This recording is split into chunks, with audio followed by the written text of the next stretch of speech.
मुनव्वर भाई और हम एक ही कॉलेज स्कूल के पढ़े हुए, पब्लिक इंटर कॉलेज के। 2.5 साल आप लोगों को हो गए, कौन सा स्कूल खुलवाया? दूसरों के जाके पीते तो काट देते हो तुम। दूसरे उनमें इतनी अकल होती तो हम तुम्हारे पास क्यों आते यार? 27 का भी चुनाव नजदीक आ गया है, आपको उम्मीद है ना? इधर कोई फर्क देख लो, हमारे यहाँ गुज्जर बिरादरी में ही 2 नेता हुए, बाबू कम सिंह जी भी हुए, मनोवर हसन भी हुए। दौड़ते रहे, भागते रहे, इतना भाग गए कि गिनीज बुक में वर्ल्ड रिकॉर्ड बन गया। नशे का इतना बुरा काम कारोबार चल रहा है यहाँ कैराने से लेकर, और आप सीधे इधर गंगो भेंट तक के इलाके में चले जाओ। ये खुद नहीं पढ़ सके, लेकिन अपने बच्चों को तो इन्होंने लंदन और इंग्लैंड तक पढ़ा दिया। मैंने जब अपने बच्चे की शादी की, मैंने उसमें ना तो मैं बारात ले गया और ना मैंने दहेज लिया। करना कुराना कुछ नहीं है, सिर्फ स्टेज पे जाना है और एक शेर बोल देना है। पहले तालीम से तुम मोड़ दिए जाओगे, फिर किसी जुर्म से तुम जोड़ दिए जाओगे।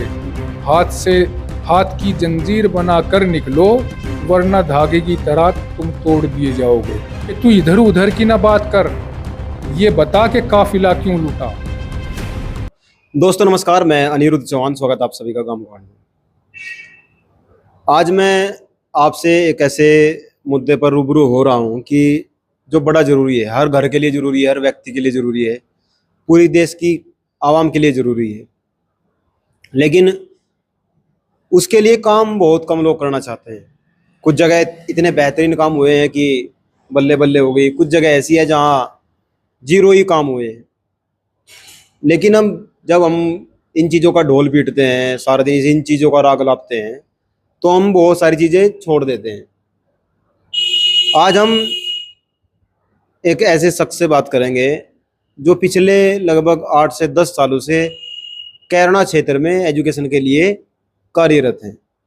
गांव दर गांव मीटिंग भी की, लोगों से मिलने की कोशिश की, वेल एजुकेटेड हैं, दोनों बच्चे भी टॉपर हैं। एक भाई साहब ऐसी नौकरी छोड़ी है जिसके लिए लोग तरसते हैं, लेकिन उसके बावजूद भी वो काम करना नहीं छोड़ा जिसके लिए उन्होंने वो मुहिम शुरू की थी। हमारे साथ में इंजीनियर इरफान चौधरी जी हैं। समाज के लिए, क्षेत्र के लिए, हिंदू मुस्लिम सिख ईसाई पूरे संवैधानिक तरीके से क्षेत्र में एजुकेशन का काम करना चाहते हैं। और एजुकेशन वो चीज़ है, बाबा साहब डॉक्टर भीमराव अम्बेडकर जी ने कहा था, शिक्षा शेरनी का वो दूध है जो पिएगा वो दाढ़ेगा। अब कई बार ऐसा होता है कि आदमी पढ़ तो लिया, MA BA या BEd कर ली, लेकिन दूध पीने का जो तरीका था वो गलत था। जैसे अगर कोई डॉक्टर बोल दे कि दवाई ले लेना और आप उसे घर जाकर रख दें तो काम नहीं करेगी। इसी तरीके से शिक्षा भी है, इसको किस तरीके से लिया गया और कैसे लेना चाहिए वो आपकी समझ पर डिपेंड करता है। तो इंजीनियर साहब, आपका पहले तो बहुत बहुत स्वागत। जी बहुत बहुत धन्यवाद अनिरुद्ध भाई। क्या हाल है आपके? मेरे हाल ठीक है, आप सुनो। अच्छा, जहाँ आप रह रहे हैं आपको तो पता ही है, जीरो ही है बिल्कुल मामला। मेरे हिसाब से अगर खादर की बात करूँ तो कोई डिग्री कॉलेज भी नहीं होगा। नहीं, डिग्री कॉलेज नहीं है यहाँ पर। पूरे खादर में कहीं डिग्री कॉलेज नहीं? पूरे खतर में कोई डिग्री कॉलेज नहीं है। फिर कैसे शिक्षा का क्या रहता होगा यहाँ पे? शिक्षा का तो भाई आपको पहले से पता है। आप मेरे पास पहले भी आए हैं, हमारी आपकी इस बारे में पहले भी बात हो चुकी है। हमने जो सहायक शिक्षक का जो मामला शुरू किया था वो यहाँ एक मीटिंग से शुरू किया था, आपको याद हो, पहले 2022 में 21-22 के आसपास की बात है। और उसके बाद फिर हमने लाइब्रेरी और कोचिंग सेंटर और मदरसे में जो है स्कूल कॉलेज खुलवाने का जो सिलसिला था वो शुरू किया था। उसमें ये हुआ कि ये काम आगे बढ़ा, लेकिन कुछ राजनीतिक लोगों की दखलंदाजी ऐसी हुई, हमारे जो 2 काम थे, गोरा में लाइब्रेरी का और गंगो में कोचिंग का, वो रुक गया। वो उस स्तर तक नहीं पहुंच पाया जहाँ तक वो पहुंचना चाहिए था। उसके बावजूद भी हम इस काम में लगे रहे और हमने कई काम किए हैं। सुनेटी में जो है, सुनेटी मदरसे में स्कूल की जो बुनियाद रखी थी, वहाँ पर 8वीं क्लास जो है, 8वीं क्लास तक की मंजूरी मिल गई यूपी बोर्ड की, और वहाँ पे क्लास जो है बच्चों की शुरू हो गई है। दूसरी बात रही खानपुर की। खानपुर में जो हम लोगों ने, सभी ने, समाज के जिम्मेदार लोग थे, हमारे कमेटी के लोग थे, वहाँ पे एक बुनियाद रखवाई थी। वहाँ ऊपर वाले का शुक्र है कि वहाँ पे जो है कॉलेज की जो है फाउंडेशन का काम पूरा हो चुका है। आगे भी वो लोग बेचारे लगे हुए हैं। इसी दौरान हमें मालूम चला था कि भाई गोरा में राजकीय कन्या इंटर कॉलेज है जो अधूरा पड़ा हुआ था, उसमें भी हमने जो है काम किया, डीएम से मिले, बेसिक शिक्षा अधिकारी से, अल्पसंख्यक अधिकारी से मिलके वो काम शुरू हुआ वहाँ पे। और भाई पिछले साल उसमें जो है 55-60 बच्चियों के एडमिशन हो गए थे, वो काम वो वहाँ पढ़ाई शुरू हो गई है। इसी दौरान हमने 1-2 मदरसे में जो है वो ये आजकल जो है वो कहते हैं कि भाई दीनी तालीम के साथ साथ दुनियावी तालीम का होना भी बहुत ज़रूरी है। उसी चीज़ को, उसी ज़रूरत को देखते हुए हमने 1-2 मदरसे में जो है बच्चों के लिए किताबें, बैग वगैरह सब वहाँ बंटवाए और 1-2 टीचर का वहाँ हमने इंतजाम भी कराया। तो आहिस्ता आहिस्ता है, ये काम चलते रहते हैं, सामाजिक काम है, टाइम थोड़ा ज़्यादा लगता है इन चीज़ों में। हम लोगों ने सबने जो शुरुआत की थी उसमें ये अब जो शुरुआत हुई है इसके नतीजे आपको 10 से 15 साल बाद में देखने मिलेंगे। तो ये तो रही सामाजिक स्तर की बात है राजनीतिक मामला।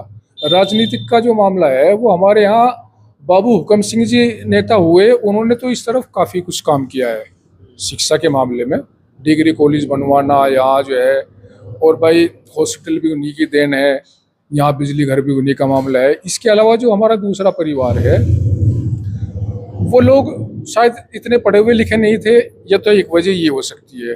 दूसरे ऊपर वाले ने उन्हें मौका दिया लेकिन वो इस चीज़ को समझ नहीं पाए। जहाँ उन्हें यहाँ के इलाके के लोगों के हाथ में, बच्चों के हाथ में कापी और कलम देना था, वहाँ उन्होंने लठ और जो है कट्टे दिए उनके हाथ में लोगों ने, वो लोग उस तरफ चल पड़े। तो आज मैं जो देख रहा हूँ उसका जो नतीजा है वो ये निकल रहा कि एक पीढ़ी जो है हमारी वो ख़त्म हो चुकी है। एक जो जनरेशन है वो ख़त्म हो चुकी है। वो जनरेशन जो उस काम पे, उस वक्त गलत काम पे लगाई गई थी, आज उन बच्चों के ऊपर जो है 20-30 मुकदमे हैं और पुलिस उनको एनकाउंटर में मार रही है। दुख होता है इस बात को देख के, इस बात को सोच के कि काश उन लोगों ने, जो हमारे जो अपने जो जिम्मेदार लोग थे, इस बारे में सोचा होता, स्कूल कॉलेजों की तरफ ध्यान दिया होता, शिक्षा की तरफ ध्यान दिया होता, तो शायद ये स्थिति आज ना बनती जो अब बन रही है। इतना सब कुछ होने के बाद भी मुझे समझ नहीं आता कि हमारे इलाके के जो लोग हैं वो बेचारे पता नहीं किस परेशानी, किस दिक्कत में या किस मजबूरी के तहत बार बार उन्हीं लोगों को चुन के जो है भेज रहे हैं आगे, विधायक बना दे रहे, संसद बना दे रहे।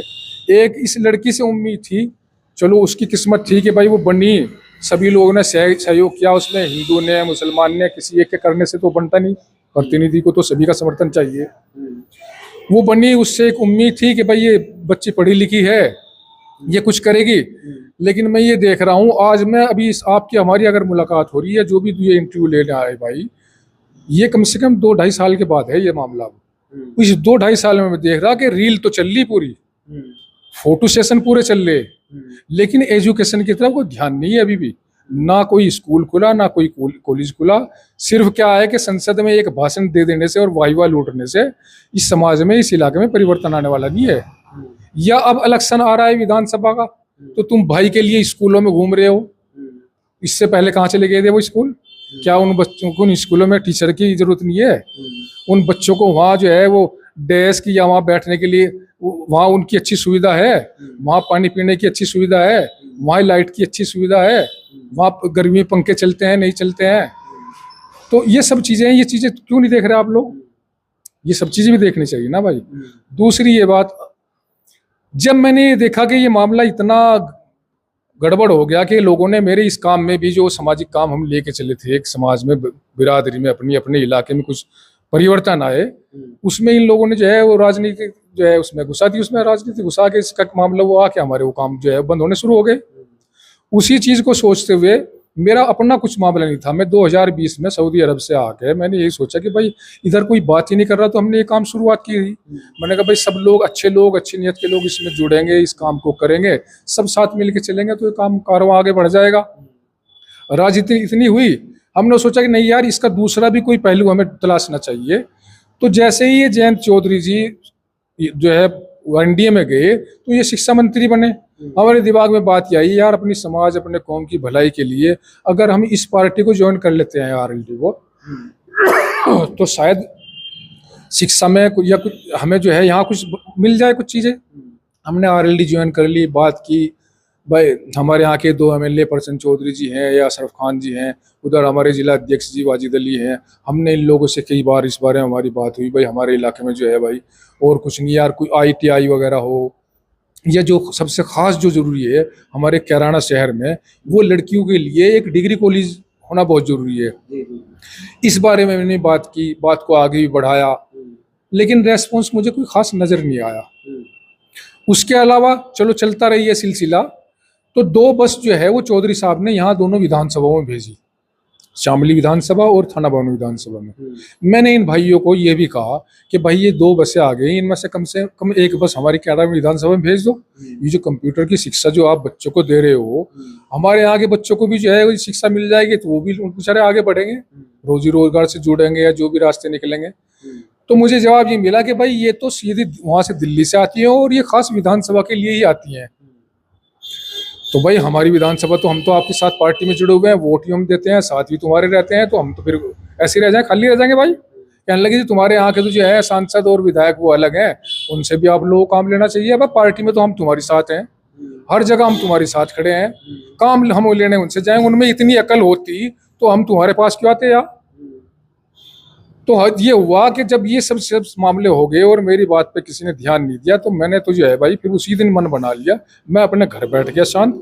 मैं ना उनकी उसमें मीटिंग में जाता और ना कुछ जाता, मैं शांत घर बैठा हुआ था इस चीज़ को देखते हुए कि भाई कोई फायदा नहीं है इन सब चीज़ों से। अच्छा, मतलब जो ये परिवार है इसी तरीके से उन्होंने भी किया, आप प्रसन्न चौधरी के पास भी गए, असरफ अली खान के पास भी गए? किसी के पास नहीं गया, मैं सिर्फ मीटिंग में जाता था। वहाँ मीटिंग में जाता था, मीटिंग में अपनी बात रखता था, लेकिन बात को जो है वो सुनते थे, कहते थे कि भाई कोशिश करेंगे, लेकिन वो कोशिश करने कुराने में वो 2-2.5 साल चले गए, ऐसे ही कुछ हुआ नहीं। तो आपको इनसे क्या उम्मीद है? आपकी 27 का भी चुनाव नजदीक आ गया है, आपको उम्मीद है ना इधर कोई कर पाएंगे शिक्षा को लेकर? क्योंकि अब तो स्कूलों में घुमा जा रहा है, एजुकेशन की बात हो रही है, how we can change the people, how we can change the our constituency. देखो मेरी बात सुनो भाई, ऐसा है, उस पर किसी के खिलाफ कुछ बोलना तो चाहिए ना, लेकिन जो हकीकत है वो हकीकत है। मुनव्वर भाई और हम एक ही कॉलेज स्कूल के पढ़े हुए, पब्लिक इंटर कॉलेज के। उनका सीनियर ग्रुप था, हमारा जूनियर ग्रुप था। मैं सब चीज़ें जानता हूँ किस तरीके से कहाँ क्या क्या हुआ है मामला। मैं भी इन एक्टिविटियों में था उस टाइम पे, लेकिन मेरे घर वालों ने, मेरे परिवार ने सोचा कि नहीं भाई ये जमाना जो है सन 85 के बाद से जो है राजनीतिक मामला और माहौल हालात बदलते चले गए। हमारे बड़े ने सोचा कि नहीं, इन बच्चों को इस तरफ ना जाके इनको अच्छी तालीम दी जानी बहुत ज़्यादा ज़रूरी है। उन्होंने मुझे जो है भाई कहा नहीं, तुम्हें यहाँ नहीं रहना है, तुम्हें यहाँ से बाहर निकलना है। खैर मैंने यहाँ से इंटर किया, उसी दौरान में जो है बीएससी करने के लिए मुजफ्फरनगर चला गया, और मुजफ्फरनगर से फिर डायरेक्ट जो है मैं बेंगलोर इंजीनियरिंग के लिए चला गया। तो यहाँ से तो मेरा कट ऑफ होता चला गया। यहाँ ये हुआ कि फिर 1985 के बाद से 2020 में मैं वापस आया, उसके बाद में ही ये सिलसिले मैंने शुरू की थी। अब मैं बात करता हूँ वहाँ की कि जब पढ़ाई नहीं होगी, एजुकेशन नहीं होगी, तो हमारी सोच भी वैसी ही होगी। ठीक है, आप राजनीति में कितनी तरक्की कर लो, बिजनेस में कितनी तरक्की कर लो, लेकिन जो आपके सोचने का मयार है, जो आपकी समझ है, वो तो सही तो डेवलप उसकी एजुकेशन से होती है ना। वो हो नहीं पाया। फर्क देख लो, हमारे यहाँ गुज्जर बिरादरी में ही 2 नेता हुए, बाबू हुकम सिंह जी भी हुए, मनोवर हसन भी हुए। वो पढ़े लिखे और काबिल आदमी थे। उन्होंने क्या काम किए इलाके में। और एक हमारे भाई मनोवर हसन भी थे, राजनीति उन्होंने अच्छी की है। दौड़ते रहे, भागते रहे, इतना भाग गए कि गिनीज बुक में वर्ल्ड रिकॉर्ड बन गया। पीछे मुड़ के उन्होंने कभी देखा नहीं। लेकिन क्या हुआ, ये जो उसी दौरान अगर वो इस चीज को समझ जाते कि भाई नहीं, इन बच्चों को, हमारे इलाके के बच्चों को कापी की किताब और कलम की भी जरूरत है, तो शायद ये हालात न बनते जो आज हालात बन रहे हैं। हमारे बच्चे मारे जा रहे हैं, कोई एनकाउंटर में मारा जा रहा है, कोई जो है कोई जो नशे से मारा जा रहा है। नशे का इतना बुरा काम कारोबार चल रहा है यहाँ कैराने से लेकर, और आप सीधे इधर गंगो भेट तक के इलाके में चले जाओ, कोई घर शायद ही ऐसा बचा हो जिसमें ये बुराई ना आई हो। तो हालात बहुत ज्यादा खराब है। अब भी ये लोग, जब ये लोग, इन्होंने इस चीज को हालांकि समझा है, ये खुद नहीं पढ़ सके, लेकिन अपने बच्चों को तो इन्होंने लंदन और इंग्लैंड तक पढ़ा दिया। और इसी दौरान, इस 35-40 साल के दौरान में हमारे इलाके स्कूल कॉलेज बंद हो गए। यहाँ पढ़ाई का स्तर जो है वो डाउन हो गया। ये सब हो गया मामला। तो भाई अब आखिर इस इलाके की तरफ, इन बच्चों की तरफ, इस नौजवान को आखिर सोचेगा कौन? उसी सोच को देखते हुए मैं जो है भाई घर बैठा हुआ था, सोच रहा था भाई करना क्या है, क्या नहीं करना है। अपने इस एजुकेशन के और समाज सुधार के और इस मामलों में तो लगा हुआ था ही। मैंने जो भी वादे किए अपने समाज में निकल के, अब मैं ये बताऊं कि भाई एक प्रोग्राम हमारा ये भी चला था कि बस शादी ब्याह में जो है वो दहेज न लिया जाए और बारात न ली जाई जा। मैंने जब वादा किया तो मैंने इस वादे को खुद अपने ऊपर लागू किया। मैं इस वादे को खुद अपने ऊपर लागू करूंगा, तभी समाज में मैं कहने के लायक बनूंगा किसी को।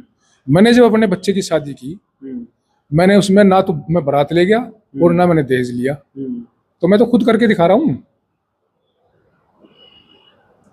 तो लोगों ने कहा नहीं आपसे भाई शादी में, हम तो इसकी बारात में भी गए थे, इरफान की बारात में तो हम भी गए थे, हमें तो बारात में लेके नहीं, लोगों ने कोई बुलाना नहीं दिया? नहीं, लोग तो आते थे मेरे पास कि जी वहां बारात में चलना, मगर मैंने कहा देखो भाई मेरी बात सुनो भाई, बारात में तो मैं नहीं जाऊंगा, लेकिन तुम्हारे प्रोग्राम में मैं शामिल हो जाऊंगा। क्योंकि जब मैं किसी मामले पे निकल चुका तो मैं उसको नहीं तोड़ूंगा उस चीज को। उसके साथ साथ हम लोगों ने कई कई मीटिंगें हुई, जो है नशे के ऊपर भी हुई, दान दहेज के ऊपर भी हुई, शिक्षा के ऊपर भी हुई। लेकिन अब थोड़ा वो मामला जो है मेरे ख्याल से अभी लोग बाग अपनी अपनी जिम्मेदारियों में शायद ज्यादा लगे हुए हैं, इस तरफ अभी लोगों का कम ध्यान है। लेकिन मैं अब इस काम में लगा हुआ हूँ, मेरे स्तर से जितना भी हो पा रहा है मैं कर रहा भी हूँ, बोल भी रहा हूँ, कह भी रहा हूँ, बता भी रहा हूँ। लेकिन इस दौरान मैं ये भी चीजें देख रहा हूँ कि कुछ लोग जो हैं स्टेजों पे, एक वो बना हुआ है कि स्टेजों पे जाते हैं और बस शिक्षा के बारे में बात कह दी, एक दो शेर कह दिया। वो शेर मैंने भी नोट किया था, मैंने कहा यार ये शेर जो है कुछ ज्यादा ही चल रहा है। बोल दीजिए उसे, बोल दीजिए। हाँ हाँ, मैं दिखा रहा हूँ, बता रहा हूँ अभी आपको। करना कुराना कुछ नहीं है, सिर्फ स्टेज पे जाना है और एक शेर बोल देना है।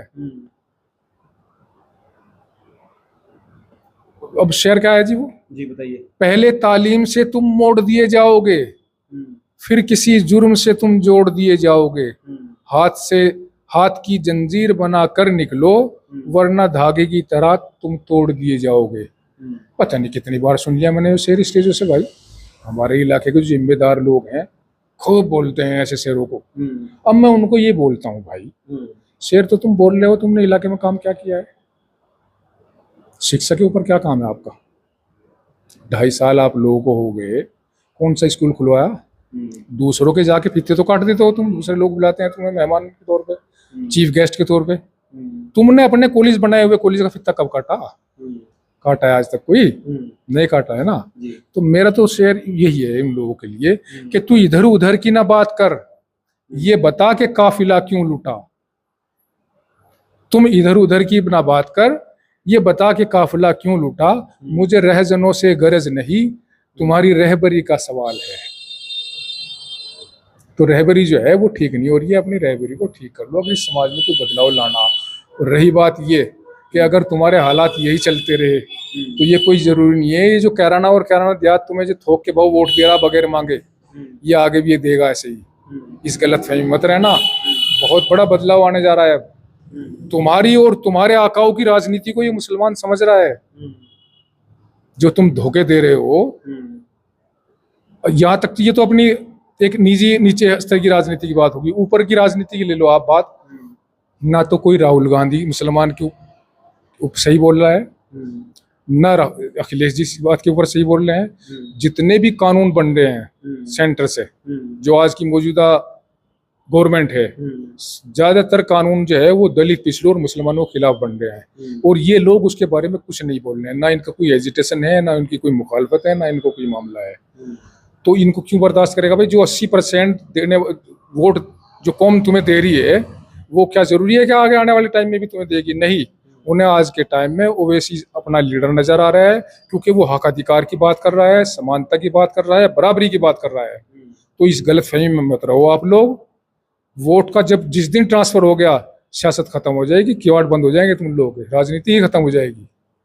तो 27 में क्या लग रहा है आपको? 27 में परिवर्तन होगा या नहीं होगा? 27 में मुझे परिवर्तन ये है कि खासकर मैं अपनी मुसलमान अगर उसकी कौम की बात करूं तो भाई मुसलमान के अंदर बहुत दुख और एहसास है। वो देख ये रहा है कि ये लोग जा क्या रहे हैं, कर क्या रहे हैं।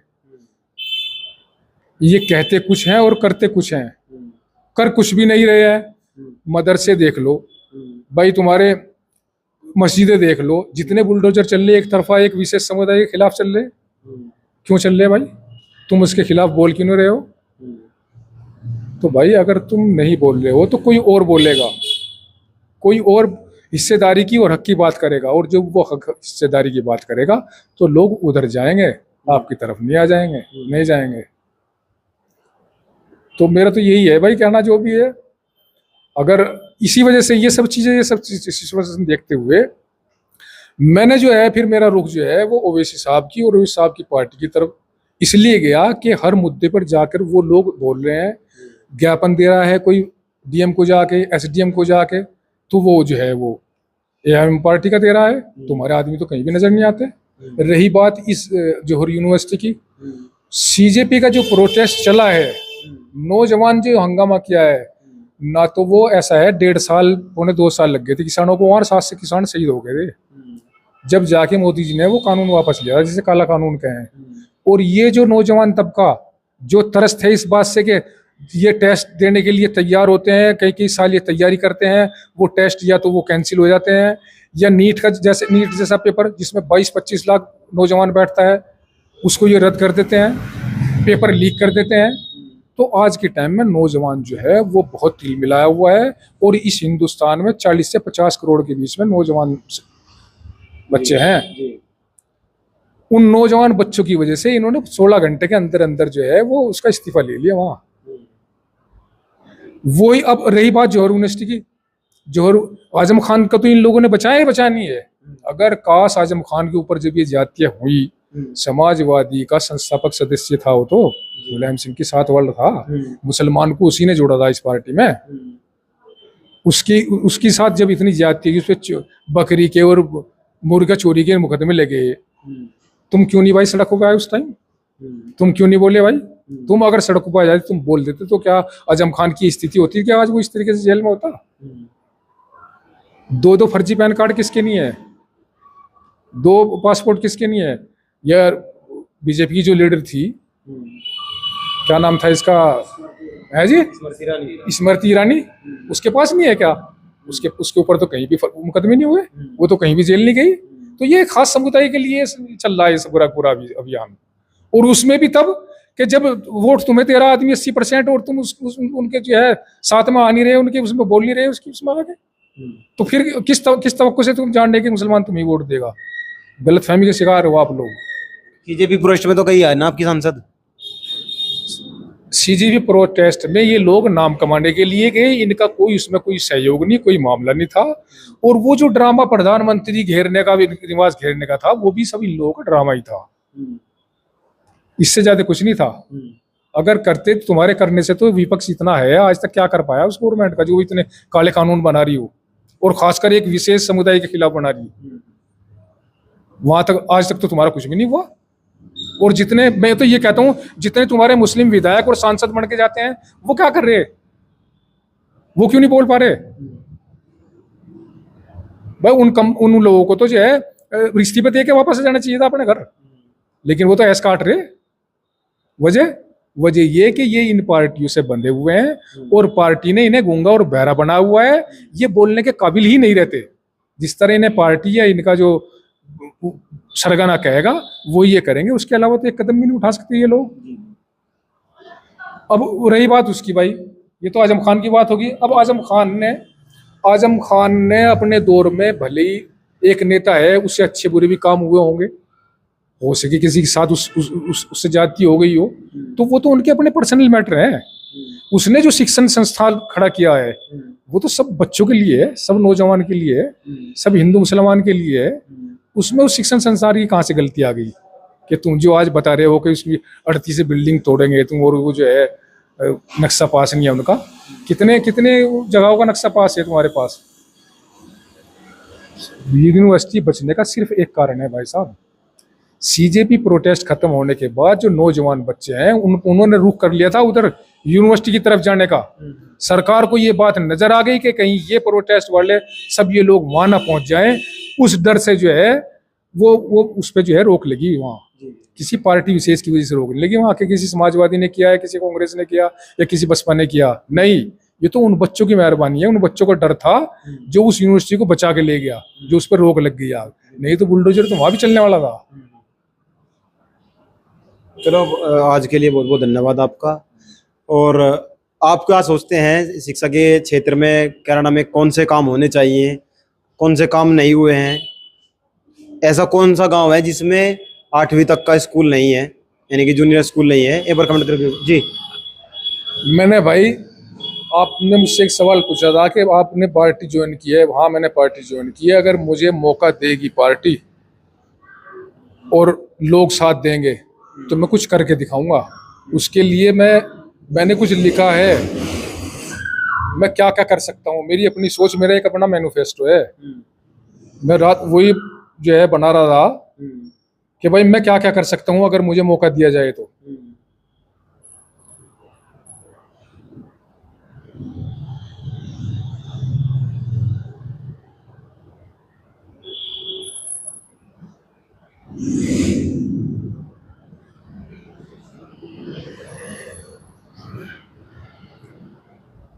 मेरा जो अपना संकल्प और मेरा जो अपना वो है बदलाव के लिए, मैं खास बदलाव के ही लिए हूँ। और बदलाव जब तक मेरी जिंदगी रहेगी, मैं बदलाव के लिए काम करता रहूंगा।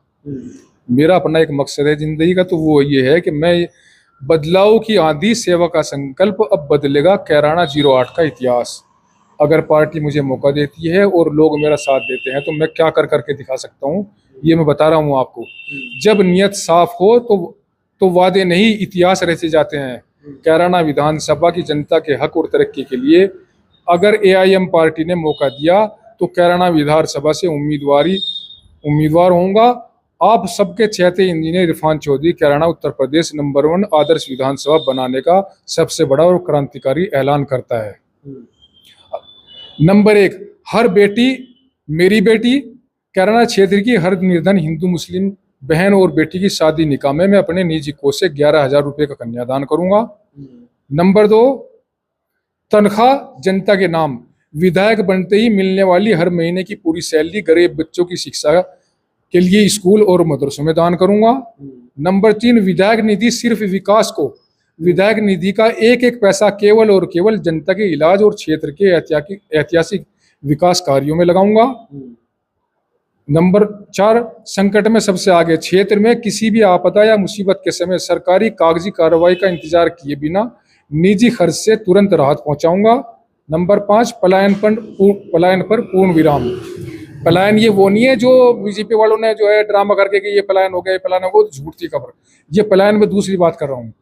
कैराना के युवाओं को नौकरी के लिए दर दर भटकना नहीं पड़ेगा। क्षेत्र में ही नए रोजगार के द्वार खुलेंगे। नंबर 6, कैराना में लड़कियों के लिए एक सरकारी या डिग्री इंटर कॉलेज बनवाया जाएगा। नंबर 7, लाइब्रेरी और कोचिंग सेंटर का इंतजाम किया जाएगा। नंबर 8, विधानसभा कैराना के हर बड़े गांव में लाइब्रेरी और प्लेग्राउंड बनवाया जाएगा।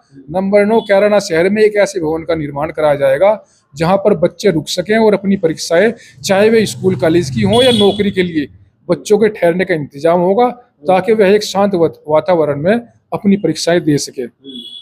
नंबर 10 है, कैराना विधानसभा के बच्चों की खेल में रुचि को देखते हुए एक शानदार स्टेडियम बनाया जाएगा जहां बच्चों को प्रशिक्षण मिलेगा ताकि वह देश विदेश में अपने इलाके का नाम रोशन करे। यह केवल चुनावी वादे नहीं बल्कि कैराना की मिट्टी से किया गया एक सच्चे सेवक का पक्का संकल्प है। अब की बार जात पात की राजनीति पर कड़ा प्रहार। आइए ईमानदारी और तरक्की का हाथ थामे, पतंग की उड़ान को ऊंचा उड़ाए। कैराना विधानसभा क्षेत्र 08। चलो, बहुत बहुत धन्यवाद और उसके लिए आपको बहुत बहुत बधाई। अब हम कोशिश करेंगे कि क्षेत्र की जनता से भी जाना जाए कि कौन से विकास कार्य हुए हैं और किन पर पूर्ण विराम लगा हुआ है। क्योंकि एजुकेशन के लिए अगर हम आवाज़ उठाते हैं, एजुकेशन की हम बात करते हैं, तो यहाँ मामला हमें 0 ही दिखाई देता है। गांव में चलेंगे और जनता से सीधी बात करेंगे। अब मैं गांव दर गांव जाकर जनता से जानने की कोशिश करूंगा क्या क्या विकास कार्य हुए हैं।